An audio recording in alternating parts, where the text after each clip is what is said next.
Protocol 1, stacked at the threshold. You are now the third officer in a SWAT entry stack, pressed against the exterior wall of a two-story suburban home as the breacher finishes his final checks on the explosive charge mounted beside the reinforced front door. The operation has been building toward this exact moment for hours, and what happens in the next few seconds may determine whether hostages make it out alive. Rainwater trickles from the edge of your ballistic helmet onto the collar of your vest. The neighborhood around you is unervingly ordinary. Parked cars lining the curb, porch lights glowing across the street, curtains shifting as distant residents are quietly evacuated from nearby homes. Behind you, patrol officers maintain the outer perimeter while negotiators monitor an open line that has gone silent. A voice crackles through your earpiece. All elements stand by. You tighten your grip on your rifle, forcing yourself to slow your breathing. You've trained for entries countless times inside concrete shoot houses and simulated structures, but training never recreates the weight of knowing that real people are somewhere beyond the wall in front of you. The briefing was clear. An armed suspect barricaded himself inside after a domestic incident escalated into a hostage situation. Intelligence gathered throughout the evening suggests at least 2 civilians remain inside. Negotiation efforts bought time, but not compliance. Your role is equally simple and unforgiving. Follow the breach team through the opening.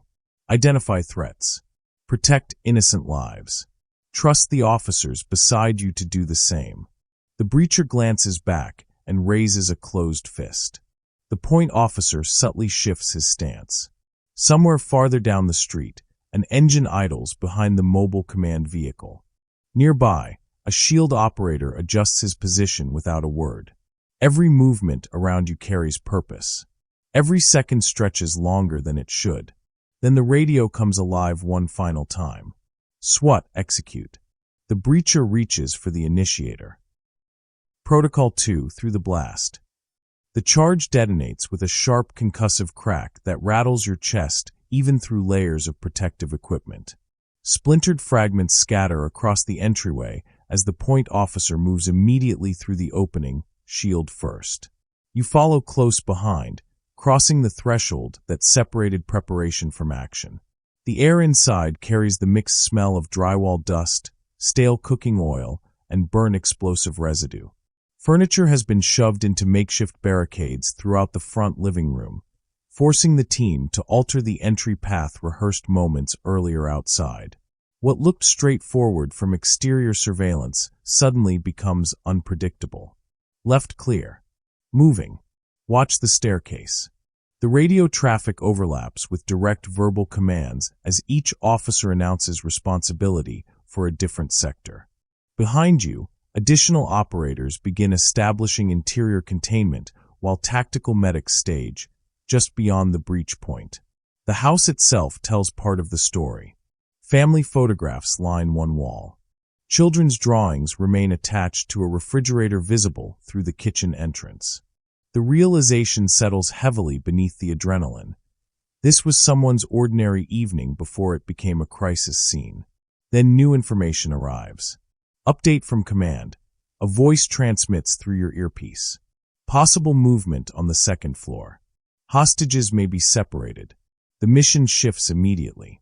What began as a deliberate entry operation now divides into simultaneous priorities. Maintain team integrity, locate civilians, and prevent the suspect from repositioning deeper within the structure. Your team leader signals toward a narrow hallway extending beyond the living area. Another element prepares to secure the staircase. The operational space has expanded beyond a single doorway. So have the consequences. You adjust your position behind the shield operator as distant footsteps echo somewhere overhead. The suspect is still inside. And now the house is beginning to reveal just how little anyone truly knows. Protocol 3. Down the hall. You move deeper into the residence, leaving the relative security of the entry point behind as your element commits to clearing the ground floor. Every doorway becomes a decision point. Every shadowed corner demands attention.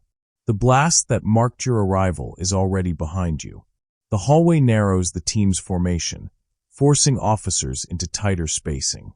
The shield operator advances deliberately while you cover the gaps that open between kitchen entrances, bathroom doors, and partially concealed sight lines. Years of repetition take over where conscious thought would only slow you down. Kitchen clear. Rear exit secured. The updates come steadily, but none of them ease the pressure building beneath your vest. Then a voice breaks through the radio traffic. We have one civilian. A patrol officer guiding evacuated occupants confirms that an adult female has been located in a downstairs laundry room. Shaken but conscious, she reports that the suspect moved upstairs with another family member shortly before negotiations deteriorated. The mission changes again. This is no longer about stabilizing uncertainty. It's about reaching someone before options disappear.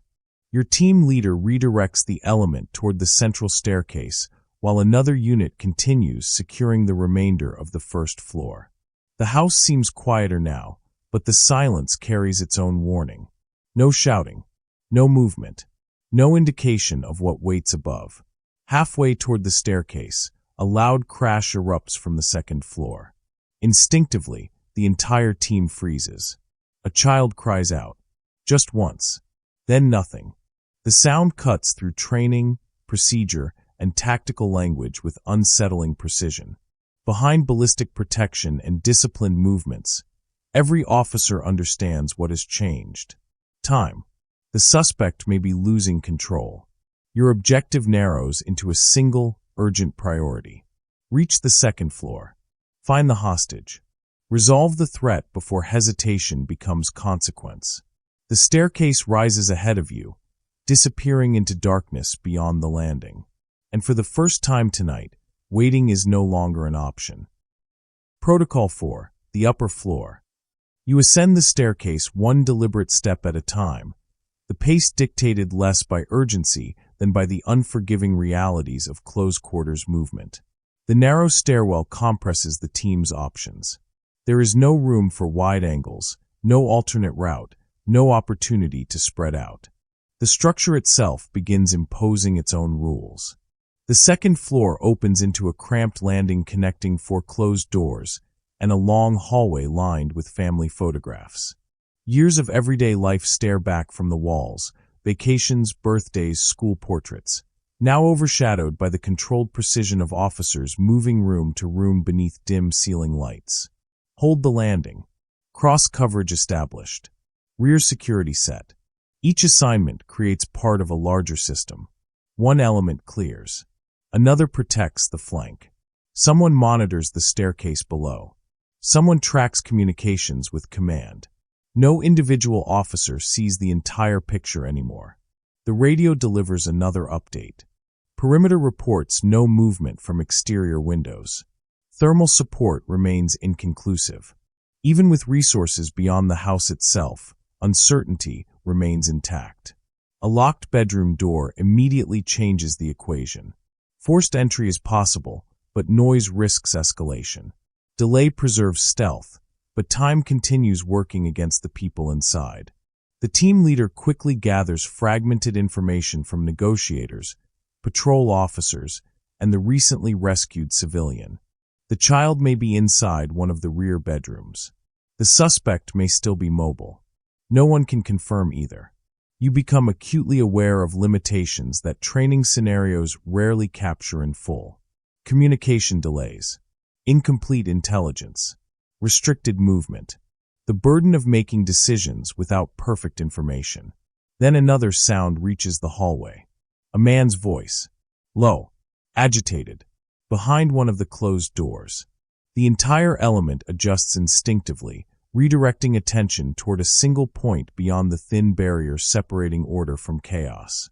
The mission has become more structured, more coordinated, and infinitely more fragile, because the next decision cannot be undone.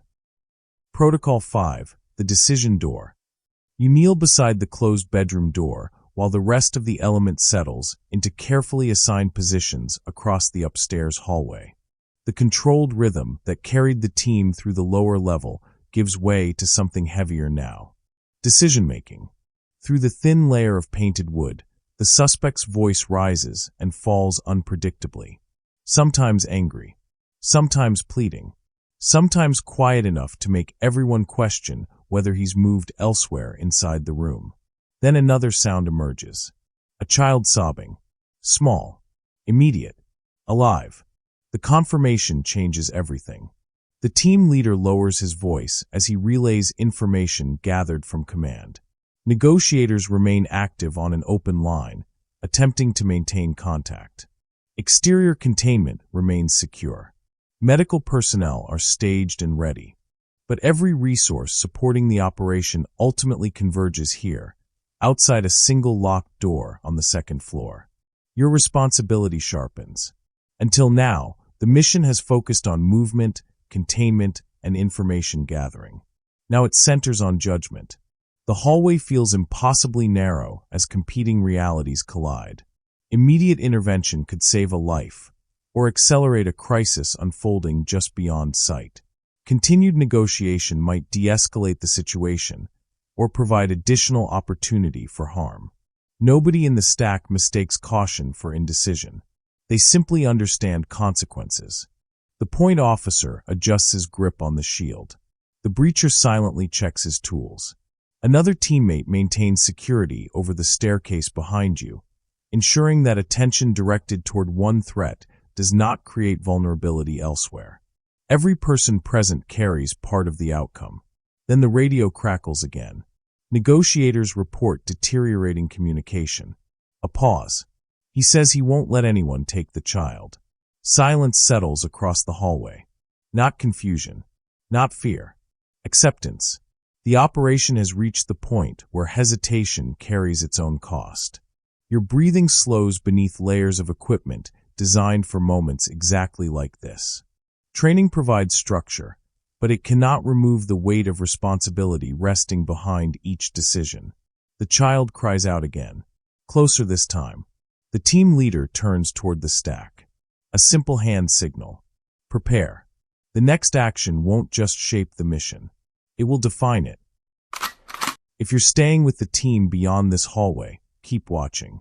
Every decision from this point forward carries greater consequences, and the mission isn't over until everyone who entered this house walks back out of it together.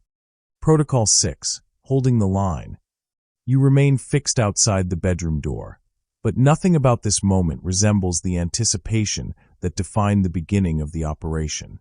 The mission has accumulated weight with every room cleared, every update transmitted, and every civilian accounted for. The equipment pressing against your shoulders feels heavier now, not because it changed, but because responsibility has. The hallway has transformed into a controlled ecosystem of pressure. Officers maintain overlapping sectors of fire. The shield operator remains positioned at the threshold. A tactical medic waits farther down the corridor near the staircase, prepared for outcomes no one wants to acknowledge aloud. Radio traffic flows continuously between command, negotiators, perimeter units, and the teams inside the house. Everyone is working. No one is relaxed. Negotiators attempt another approach. The suspect responds with fragmented statements that reveal exhaustion, fear, and growing instability. Pieces of information emerge without forming a complete picture. He asks whether officers have entered the house. He demands guarantees nobody can ethically provide. Then he goes quiet long enough for concern to return. The child remains inside. That fact overshadows everything else. You become increasingly aware of smaller details that adrenaline initially concealed. The ache in your knees from maintaining position, the dryness in your throat beneath protective gear, the constant effort required to remain mentally sharp after hours of sustained focus. Training teaches procedures. Experience teaches endurance.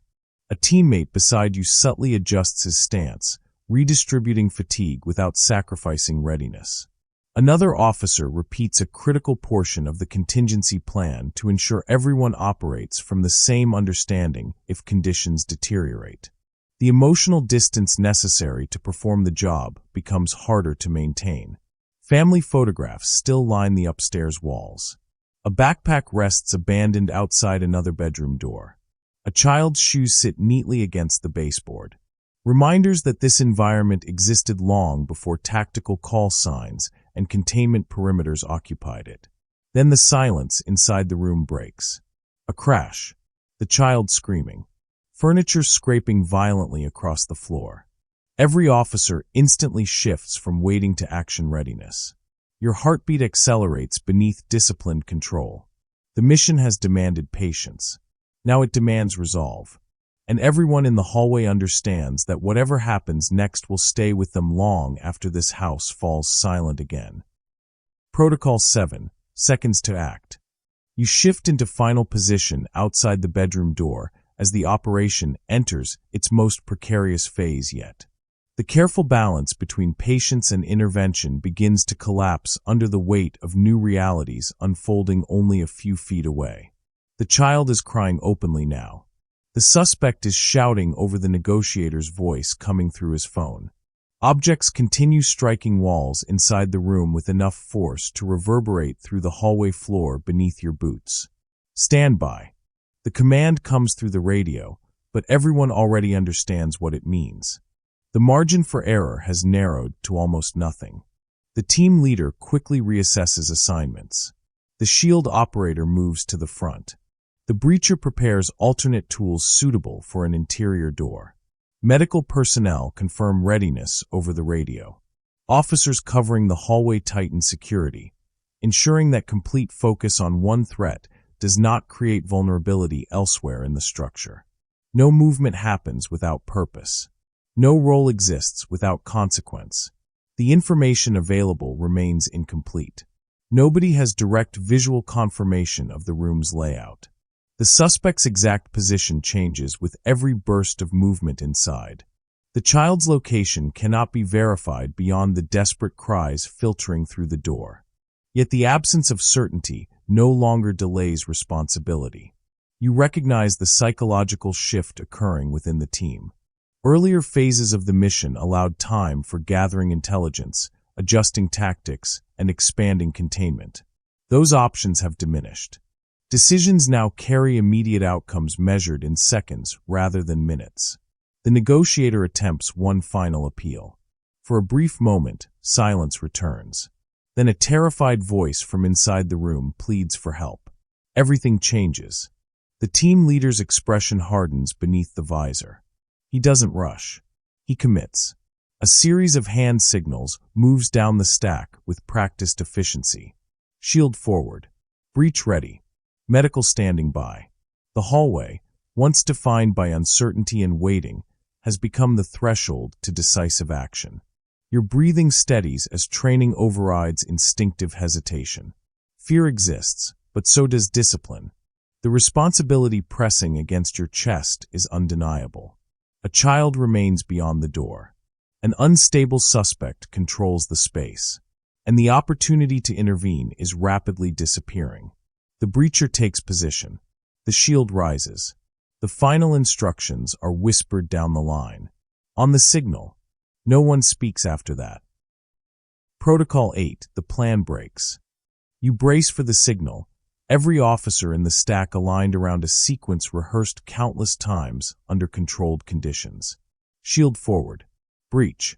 Secure the child. Contain the threat. Even in uncertainty, there has been a plan. Then the situation changes. A voice erupts from inside the bedroom. Not the suspect. The child. He fell. He fell. The hallway freezes for half a heartbeat. Immediately, the assumptions guiding the operation begin to unravel. The suspect's shouting stops abruptly. The sounds of violent movement cease. What follows is something far more difficult to interpret. Coughing, strained breathing, then silence punctuated only by the frightened cries of the child. The team leader halts the breach with a raised hand. Information starts moving rapidly through the chain of command. Negotiators call into the room again. No response. Medical personnel reposition closer to the upstairs landing. The breacher remains ready, but readiness now serves a different possibility. The threat environment has shifted. The suspect may no longer be actively resisting, or he may be creating an opportunity designed to exploit urgency. Nobody can confirm which. The operational reality becomes far more complicated than immediate intervention or continued negotiation. The child may require urgent assistance. The suspect may be injured. The suspect may still pose an active danger. All three possibilities can exist simultaneously. You feel the strain of competing responsibilities pressing against every decision. Protect life. Protect the team. Avoid unnecessary escalation. Act quickly. Act carefully. The priorities overlap without offering easy answers. Downstairs, command requests constant updates. Exterior units maintain containment. The house remains secure, but certainty has disappeared again. Beside you, the shield operator subtly adjusts position to account for changing entry requirements. Behind you, the medic checks equipment one final time. Then a weak voice finally emerges from beyond the door. Not aggressive, not commanding, barely audible. Please, nobody in the hallway mistakes vulnerability for safety. But the mission cannot proceed exactly as it had moments before. The rescue plan has become a medical contingency. The threat assessment has become unstable. And the next choice will have to account for a reality no one anticipated when they first stacked outside the front door of this house. Protocol 9, the weight of entry. You reposition outside the bedroom door with a different understanding of the mission than the officer who first stood outside the front entrance hours earlier. The urgency remains, but experience accumulated throughout the operation now shapes every movement you make. The final challenge is no longer hidden behind uncertainty. It is contained behind a single door. The child is still inside. The suspect's condition remains unclear. And the responsibility to resolve the situation safely rests with the team assembled in the narrow hallway. The atmosphere has changed from anticipation to deliberate control. No one rushes. No one allows emotion to override procedure. Every officer understands that tactical maturity is measured not by aggression, but by the ability to function under immense pressure without surrendering judgment. The team leader quickly updates the plan. The shield operator will enter first. You will follow immediately behind, responsible for securing the nearest sector and identifying the child's location. The medic will move only after the room is declared safe enough to do so. Containment officers maintain hallway security. No role overlaps. No responsibility is assumed. Everything has become precise. You mentally rehearse contingencies refined through years of training and reinforced by everything experienced tonight. A compliant suspect, an injured suspect, a deceptive surrender, a child frozen by fear, confined spaces, limited visibility, unexpected obstacles. Preparation is no longer theoretical. It is personal. You notice the exhaustion in the officers around you, not weakness, but the accumulated strain of sustained vigilance. Hours of tension have narrowed into a defining moment measured in seconds. Yet despite fatigue, the team remains synchronized. The child speaks again from inside the room. Quiet, scared, asking if someone is coming. Your answer cannot be verbal. It must be action guided by discipline. The hallway that once represented an obstacle has become a staging ground for resolution. The uncertainty that dominated earlier levels has been reduced, though never eliminated. The final challenge stands clearly before you now. Enter an unstable environment, protect innocent life, and bring the operation to a close without allowing urgency to compromise judgment. The team leader scans the stack one final time. No speeches. No dramatic declarations. Only a brief nod confirming shared understanding. The shield rises. The breacher steadies his tools. And you recognize that you are no longer preparing for what might happen. You are preparing for what comes next. Protocol 10, into the room. The signal comes without urgency in the team leader's voice. Go. The breaching tool strikes the bedroom door with controlled force, compromising the lock without the violence of the front door explosion that brought you into this house. The shield operator enters immediately, absorbing the uncertainty that waits beyond the threshold. You move in behind him. The room reveals itself in fragments. An overturned dresser. Broken picture frames scattered across the carpet. A bedside lamp lying shattered near the wall. Then the child, curled against the far side of the bed, eyes wide with fear. Alive. Your focus shifts instantly. Child located. At the same moment, another reality demands attention. The suspect is on the floor near the foot of the bed, partially conscious and struggling to breathe after apparently collapsing during the escalating crisis. One hand remains visible. The other is trapped beneath him, obscured from view. The room freezes into competing priorities. Protect the child. Control the suspect. Assess the threat. Provide medical aid if possible. Every second stretches under the weight of consequence. Commands are issued with deliberate clarity. Show me your hands. No response. Again. This time, weak movement follows. The suspect slowly reveals his free hand while officers maintain control of the space. The shield remains between the team and uncertainty.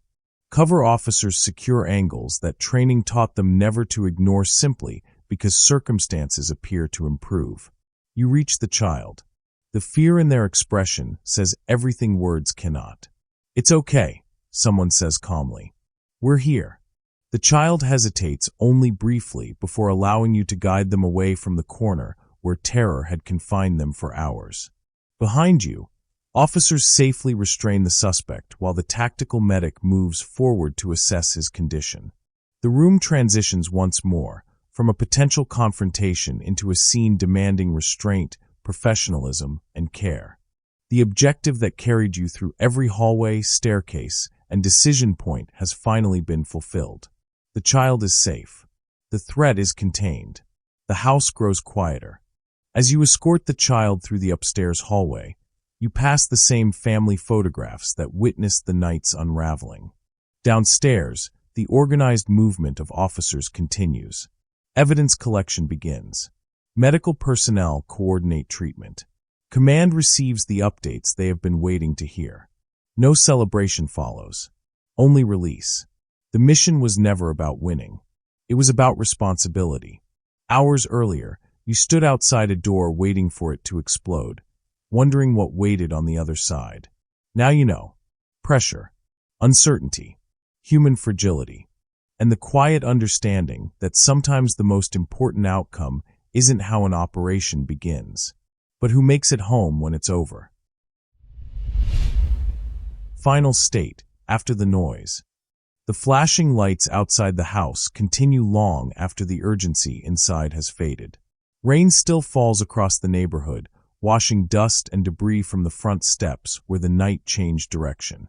Officers move with quieter purpose now, documenting scenes, exchanging reports, and completing the responsibilities that remain after the danger has passed. You stand near the command vehicle, helmet finally removed, feeling the unfamiliar weight left behind when adrenaline recedes. Fatigue settles into muscles that had ignored it for hours. The details return in fragments: the child crying upstairs, the radio traffic, the silence outside the bedroom door before everything changed. The operation achieved its objective. But success in this profession rarely feels triumphant. It feels measured, controlled, necessary. Across the street, life waits to resume for people who will never fully understand what unfolded behind those walls tonight. For those who entered the house, however, the experience remains carried in quieter ways, in remembered decisions, restrained actions, and outcomes that could have been different. You replay certain moments despite knowing there is no value in rewriting them. The front door, the staircase, the final entry, the child walking safely out. Eventually, someone calls your name, pulling you back into the present. There will be paperwork, reviews, and conversations still to come. But the mission itself is finished. You take one last look at the house. Then you walk away. It is over.